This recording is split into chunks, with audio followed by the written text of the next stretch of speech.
गाड़ी की trippy RAM की दुकान को मैं आपको थोड़ा अमसुंग बोट मसा मसा सीन होती है मैं आपको थोड़ा से मैं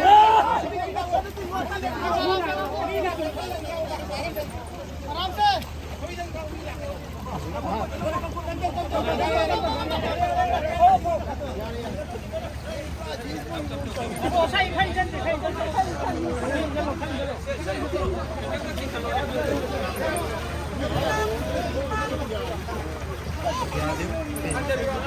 nang dia apa ni?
Kai chelin ro.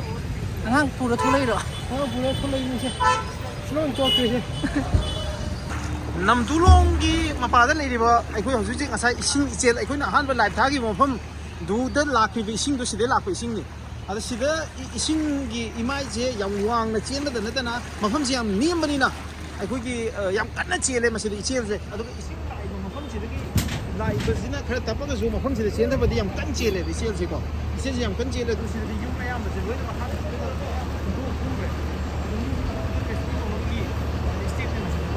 Zuzi kiwina.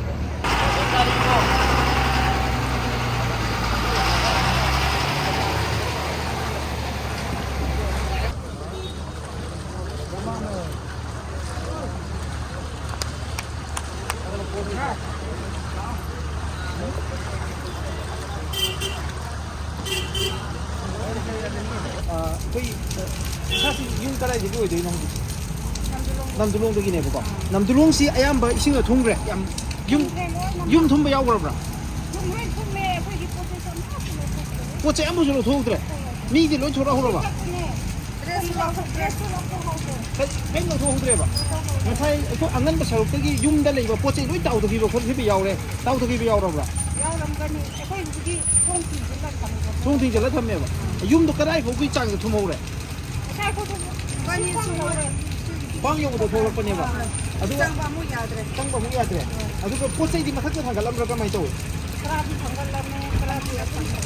ꯊꯝꯐꯝ ꯂꯩꯇꯦ ꯑꯗꯣ ꯑꯍꯤꯡ ꯄꯨꯡ ꯀꯌꯥ ꯑꯗꯨꯋꯥꯏꯗ ꯅꯣꯏ ꯏꯁꯤꯡ ꯊꯨꯝꯕ ꯍꯧꯔꯤꯁꯦ ꯑꯍꯤꯡ ꯊꯣꯛꯄꯗꯤ ꯊꯣꯝꯗ꯭ꯔꯦꯗ ꯑꯍꯤꯡ ꯉꯔꯥꯡ ꯅꯨꯡꯗꯥꯡꯋꯥꯏꯔꯝꯗꯤ ꯏꯁꯤꯡ ꯆꯪꯕ ꯍꯧꯔꯦꯕꯀꯣ ꯑꯃꯨꯛ ꯈꯔ ꯂꯦꯞꯄꯒ ꯑꯃꯨꯛ ꯄꯨꯡ 3 ꯋꯥꯏꯗꯗꯤ ꯄꯨꯔꯥ ꯐꯨꯜ ꯑꯣꯏꯅ ꯆꯪꯉꯦ ꯐꯨꯜ ꯑꯣꯏꯅ ꯆꯪꯉꯦꯕ ꯍꯧꯖꯤꯛ ꯃꯅꯨꯡꯗ ꯃꯤ ꯂꯩꯕ ꯌꯥꯎꯔꯤꯕ꯭ꯔꯥ ꯍꯧꯖꯤꯛꯁꯦ ꯍꯧꯖꯤꯛꯇꯤ ꯀꯅꯥꯝꯇ ꯂꯩꯔꯝꯃꯦ ꯉꯁꯥꯏ ꯊꯤꯡꯉꯤꯅꯦꯅꯀꯣ ꯃꯅꯨꯡꯗ ꯃꯤ ꯀꯅꯥꯝꯇ ꯂꯩꯇ꯭ꯔꯕꯅꯦ ꯂꯣꯏ ꯂꯧꯊꯣꯛꯈ꯭ꯔꯦꯕ ꯑꯌꯥꯝꯕꯗꯤ ꯊꯣꯛꯈ꯭ꯔꯦ ꯑꯗꯨ ꯃꯣꯏ ꯕꯤꯜꯗꯤꯡꯁꯤꯡꯗꯤ ꯈꯔꯕꯨꯗꯤ ꯂꯩꯔꯝꯃꯦ ꯕꯤꯜꯗꯤꯡꯁꯤꯡꯒꯤꯗꯤ ꯑꯗꯣ ꯑꯩꯈꯣꯏ ꯏꯆꯦ ꯍꯣꯏꯒꯤꯗꯤ ꯕꯤꯜꯗꯤꯡ ꯅꯠꯇꯕ꯭ꯔꯥ ꯂꯩꯔꯝꯃꯤꯁꯦ ꯑꯩꯈꯣꯏꯒꯤꯗꯤ ꯖꯤꯡꯒꯥꯒꯤ ꯌꯨꯝ ꯖꯤꯡꯒꯒꯤ ꯌꯨꯝꯅꯦꯕ ꯖꯤꯡꯒꯒꯤ ꯌꯨꯝꯗꯗꯤ ꯂꯩꯕꯁꯤ ꯌꯥꯝꯅ ꯈꯨꯗꯣꯡ ꯆꯥꯔꯝꯃꯔꯣꯏ ꯍꯧꯖꯤꯛꯇꯤ ꯕꯤꯜꯗꯤꯡ ꯂꯩꯕꯁꯤꯡꯒ ꯃꯊꯛꯇ ꯀꯥꯈꯠꯅꯕ ꯈꯔ ꯌꯥꯎꯕ ꯑꯣ ꯑꯗꯣ ꯍꯧꯖꯤꯛꯁꯤ ꯀꯃꯥꯏꯅ ꯀꯗꯥꯏꯗ ꯂꯩꯔꯣꯏꯗꯣꯏꯅꯣ ꯍꯧꯖꯤꯛꯁꯤ ꯀꯃꯥꯏꯅ ꯇꯧꯗꯣꯏꯅꯣ ꯆꯔꯆꯇ ꯑꯣ ꯆꯔꯆꯁꯦ ꯍꯧꯖꯤꯛ ꯁꯣꯛꯇꯕ꯭ꯔꯥ ꯅꯝꯗꯣꯡꯒꯤꯁꯦ ꯃꯈꯥꯗꯗꯤ ꯂꯣꯏꯅ ꯏꯁꯤꯡ ꯁꯣꯛꯑꯦ ꯃꯈꯥꯗꯤ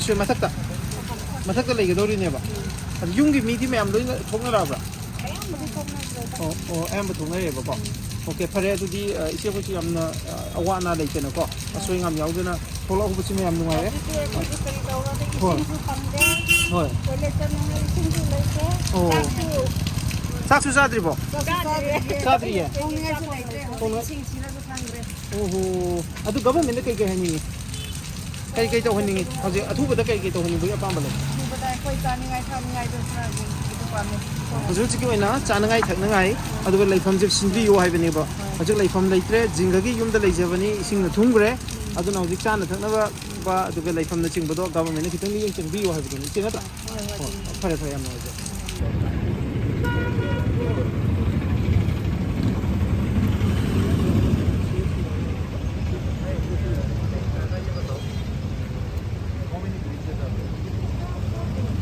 ꯑꯩꯈꯣꯏꯒ ꯄꯨꯟꯅ ꯂꯩꯃꯤꯟꯅꯔꯤꯕꯁꯤ flood control and water resources ꯀꯤ ꯑꯣꯅꯔꯦꯕꯜ ꯃꯤꯅꯤꯁꯇꯔ ꯁꯥꯔ ꯋꯥꯡꯃꯤꯟ ꯅꯤꯋꯥꯏꯅꯤ ꯁꯥꯔꯁꯦ ꯍꯧꯖꯤꯛ ꯏꯁꯤꯡ ꯆꯥꯎꯅ ꯊꯣꯛꯍꯜꯂꯕ ꯃꯐꯝ ꯃꯌꯥꯝꯁꯤ ꯌꯦꯡꯁꯤꯟꯕ ꯂꯥꯛꯏ ꯑꯗꯨꯒ ꯌꯥꯝꯅ ꯑꯦꯛꯇꯤꯚ ꯑꯣꯏꯅ ꯁꯣꯛꯄ ꯃꯐꯝ ꯑꯃ ꯍꯥꯏꯔꯒꯗꯤ ꯏꯝꯐꯥꯜ ꯏꯁ ꯗꯤꯁꯇ꯭ꯔꯤꯛꯀꯤ ꯃꯅꯨꯡ ꯆꯟꯅ ꯂꯩꯕ ꯑꯩꯈꯣꯏ ꯅꯥꯒꯥꯔꯝꯒꯤ ꯁꯤꯗ ꯂꯩꯔꯤꯕ ꯂꯣꯀꯦꯂꯤꯇꯤꯁꯦ ꯑꯌꯥꯝꯕ ꯏꯁꯤꯡ ꯊꯨꯝꯈ꯭ꯔꯦ ꯁꯤꯒ ꯊꯪꯅꯅ ꯂꯩꯔꯤꯕ ꯔꯒꯥꯏꯂꯣꯡ ꯂꯨꯏꯂꯥꯂꯦꯟꯒꯤ ꯃꯐꯝ ꯑꯌꯥꯝꯕꯁꯨ ꯊꯨꯝꯃꯦ ꯍꯥꯟꯅ ꯍꯧꯖꯤꯛ ꯐꯥꯎꯒꯤ ꯌꯦꯡꯁꯤꯜꯂꯛꯄꯒꯤ ꯐꯤꯕꯝꯁꯦ ꯆꯥꯎꯔꯥꯛꯄꯗ ꯊꯝꯕꯤꯌꯨ ꯍꯧꯖꯤꯛꯁꯤ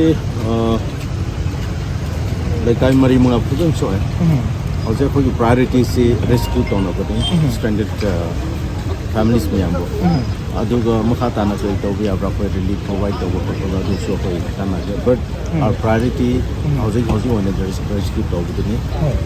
ꯍꯧꯖꯤꯛ ꯑꯁꯤ ꯃꯐꯝ ꯈꯛꯇ ꯅꯠꯇꯦ ꯍꯧꯖꯤꯛꯀꯤ ꯃꯥꯏꯕꯈꯣꯟ ꯆꯥꯟꯕꯤꯒꯦꯁꯦ ꯂꯣꯏ ꯉꯔꯥꯡ ꯑꯍꯤꯡꯗꯒꯤ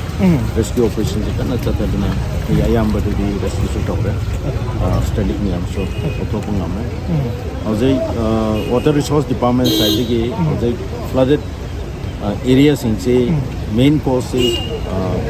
overflow ꯇꯧꯕꯒꯤꯅꯤ ꯍꯧꯖꯤꯛ ꯐꯥꯎꯕꯗꯤ ꯇꯨꯔꯦꯟ ꯀꯥꯏꯕ ꯈꯣꯠꯄꯗꯤ ꯀꯌꯥ ꯄꯥꯎ ꯂꯥꯛꯇ꯭ꯔꯤ ꯃꯣꯁꯂꯤ overflow ꯇꯧꯔꯛꯄ ꯀꯦꯆꯃꯦꯟ ꯑꯦꯔꯤꯌꯥꯗ ꯉꯔꯥꯡ ꯑꯌꯨꯛꯇꯒꯤ ꯌꯥꯝꯅ ꯍꯦꯚꯤ ꯔꯦꯟ ꯂꯥꯛꯄ ꯆꯍꯤ 3-4 ꯁꯨꯔꯦ ꯑꯁꯤꯃꯨꯛ ꯀꯟꯕ ꯂꯥꯛꯇꯕꯁꯦ almost 58 mm ꯅꯣꯡꯒꯤ ꯆꯥꯡꯁꯦ ꯁꯨꯃꯥꯏꯅ ꯍꯣꯜ ꯗꯦ ꯆꯨꯔꯛꯄꯗꯒꯤ unexpected ꯐ꯭ꯂꯠꯁꯤ ꯂꯥꯛꯈꯤꯕꯅꯤ ꯑꯗꯨꯅ ꯍꯧꯖꯤꯛꯁꯤ ꯀꯣꯟꯅ ꯁꯣꯂꯨꯁꯟꯗꯤ ꯊꯤꯕ ꯇꯥꯔꯦ ꯍꯧꯖꯤꯛ ꯃꯤ ꯃꯌꯥꯝ ꯁ꯭ꯇ꯭ꯔꯦꯟꯗꯦꯗ ꯃꯌꯥꯝ ꯁꯣꯛꯄ ꯀꯅꯥ ꯂꯩ ꯌꯨꯝ ꯁꯣꯛꯄ ꯃꯤ ꯁꯣꯛꯄ ꯀꯅꯥ ꯂꯩ ꯍꯥꯏꯕꯁꯤ ꯑꯩꯈꯣꯏ ꯔꯦꯁꯀ꯭ꯌꯨ ꯇꯧꯅꯕ ꯌꯥꯝ ꯀꯟꯅ ꯍꯣꯠꯅꯔꯤ ꯁꯥꯔ ꯍꯧꯖꯤꯛ ꯏꯝꯐꯥꯜ ꯃꯅꯨꯡꯗ ꯁꯣꯛꯍꯜꯂꯤꯕ ꯃꯐꯝꯁꯤꯡꯁꯦ ꯑꯌꯥꯝꯕꯅ ꯌꯥꯝ ꯀꯟꯖꯦꯁꯇꯦꯠ ꯑꯣꯏꯕ ꯍꯥꯏꯕ ꯇꯥꯔꯦ ꯕꯤꯜꯗꯤꯡ ꯐ꯭ꯂꯣꯔ ꯑꯣꯚꯔ ꯐ꯭ꯂꯣꯔ ꯑꯗꯨꯝ ꯂꯩꯕ ꯃꯤ ꯌꯥꯝ ꯂꯩꯕ ꯃꯐꯝꯁꯤꯡ ꯑꯣꯏ ꯑꯗꯣ ꯁꯤꯗ ꯂꯩꯔꯤꯕ ꯃꯤ ꯃꯁꯤꯡꯁꯤ ꯌꯥꯝꯕꯅꯤꯅ ꯃꯈꯣꯏꯒꯤ ꯔꯤꯂꯤꯐꯀꯤ ꯅꯠꯇ꯭ꯔꯒꯅ ꯃꯣꯏꯁꯤ ꯈꯨꯗꯛꯀꯤ ꯑꯣꯏꯅ ꯑꯦꯀꯣꯃꯣꯗꯦꯁꯟ ꯄꯤꯅꯕ ꯈꯣꯡꯊꯥꯡꯁꯤ ꯀꯗꯣꯝꯗ ꯂꯧꯈꯠꯄꯤꯒꯅꯤ ꯑꯩꯈꯣꯏ ꯃꯐꯝ ꯃꯇꯨꯡ ꯏꯟꯅ ꯈꯔ ꯁꯦꯐ ꯄ꯭ꯂꯦꯁꯇ ꯑꯩꯈꯣꯏ ꯁꯨꯃꯥꯏꯅ ꯃꯐꯝꯁꯦ ꯑꯥꯏꯗꯦꯟꯇꯤꯐꯥꯏ ꯇꯧꯔꯤ ꯉꯔꯥꯡꯗꯤ ꯑꯁꯣꯝꯗ ꯀꯣꯔꯦꯡꯒꯤ ꯑꯗꯨꯒꯤ ꯑꯦꯔꯤꯌꯥꯗ ꯁ꯭ꯇꯦꯟꯗꯔꯗ ꯃꯌꯥꯝꯗ ꯄꯨꯊꯣꯛ ꯃꯌꯥꯝꯁꯤ ꯔꯤꯂꯤꯐ ꯀꯦꯝꯞꯁꯤ ꯍꯩꯉꯥꯡꯒꯤ ꯀ꯭ꯔꯤꯀꯦꯠ ꯁ꯭ꯇꯦꯗꯤꯌꯝꯗ ꯑꯩꯈꯣꯏ ꯑꯌꯥꯝꯕ ꯁꯨꯃꯥꯏꯅ ꯑꯗꯨꯗ ꯔꯤꯂꯤꯐ ꯀꯦꯝꯞ ꯊꯝꯃꯤ ꯑꯇꯣꯞꯄ ꯃꯐꯝ ꯍꯧꯖꯤꯛꯇꯤ ꯑꯌꯨꯛꯇꯒꯤ ꯁ꯭ꯇꯦꯟꯗꯔꯗ ꯃꯌꯥꯝꯁꯤ ꯄꯨꯊꯣꯛ ꯍꯧꯕꯅꯤ ꯀꯅꯥꯒꯨꯝꯕ ꯃꯥꯒꯤ ꯔꯤꯂꯦꯇꯤꯚꯇ ꯆꯠꯈꯤꯕꯁꯨ ꯂꯩ ꯑꯗꯣ ꯑꯗꯨꯒꯨꯝꯕ ꯆꯠꯐꯝ ꯂꯩꯇꯕ ꯃꯌꯥꯝꯗꯨꯗ ꯑꯩꯈꯣꯏ ꯑꯊꯨꯕꯗ ꯃꯐꯝ ꯑꯥꯏꯗꯦꯟꯇꯤꯐꯥꯏ ꯇꯧꯔꯒ ꯄ꯭ꯔꯣꯚꯥꯏꯗ ꯇꯧꯅꯒꯦ ꯃꯁꯤ ꯍꯥꯏꯅ ꯍꯧꯖꯤꯛ ꯃꯤꯌꯥꯝꯗ ꯑꯄꯤꯜ ꯇꯧꯅꯕ ꯑꯃꯈꯛꯇ ꯂꯩ ꯍꯧꯖꯤꯛ ꯏꯝꯐꯥꯜꯗ ꯃꯦꯖꯔ ꯇꯨꯔꯦꯟ 5 ꯂꯩ ꯍꯧꯖꯤꯛ ꯏꯝꯐꯥꯜ ꯇꯨꯔꯦꯟ ꯅꯝꯕꯜ ꯇꯨꯔꯦꯟ ꯄꯣꯡꯕ ꯇꯨꯔꯦꯟ ꯏꯔꯤꯜ ꯑꯗꯨꯒ ꯑꯩꯈꯣꯏꯒꯤ ꯃꯔꯨꯑꯣꯏꯅ ꯍꯦꯛꯇ ꯐ꯭ꯂꯠ ꯊꯣꯛꯄ ꯋꯦꯁꯔꯟ marine Naganala Simiam se encroachment si yaman exact Turin si yam khura isin chen pham leitre adu dagi nong ithai option le hoi kai kop chele hauji nong se sumai na la pakanda isin se dum overflow thai ko adu lekai men je no public program yam wa pil tor la ko Turin si yam changsin de no according to flood zone area ge egg mutung ye 70 kilometer mayai de ge 70 feet I'm sorry 70 feet Turin mayai de ge both sides yum paloi do bne aduga lam khocholoi do bne agu pai toroi do bne pil tor la yes adu ngasi pawbedi praja singi cooperation si yam aduna chehi khuding da nongkra hena tabo chehi da dum patta do test do aduna miyam cooperation pidradi ase government ko taisna leiran so solution se leite exam su ko yam fazaba pinne sa duga ekoi tampaki situation di khar makai di tambi re duga singda chuchanpur amasung senapati da yam disturbing oi visual kara ngarang han si ichau ko mari leina thengnai si matang di government ka ban di chambi senapati du su ngarang ayu ki lekai project ko ase su same case encroachment Turin se encroach torpa asina one of the main reason deforestation another reason hey nong chuba kanda landslide yom na tara ko kanda si mud flow la then Turin se adum ai to pul se hozik se Turin se market gap se hen hena kano torak lepak na mud na dum fil tor Turin se am gap se yam kano ching se aduna ai to nong 2 days mun continue tor sa ro vocation se sa na zo hosi bawai manipur da thoi ba flash fat si ayamba encroachment dagi Turin gi saruk sing atung iram na lagi mafam mayam da helaka ba dagi thon bane na palbiri masiki canal sing loksal kwa hana gi naturally le rami ba ithei lokong mayam se loksal kwa amasung Turin gi saruk mayam ma yung kai da salak gi matang sida ikiti government gi makai dagi khre hena stringent oi ba action kari lokal ba gi kongthang action law no but kana tawge public to cooperation TV na ba bil to boloi na government na solution but of say first public no cooperation to ba jing na deforestation se to tampak na encroachment se apoi government na si public sang bi adi ha ba kanda government public na cooperation ti re matung manaw da si problem face to them cooperation ti na ba si ko apoi kan ba sang da local thank you so much sir.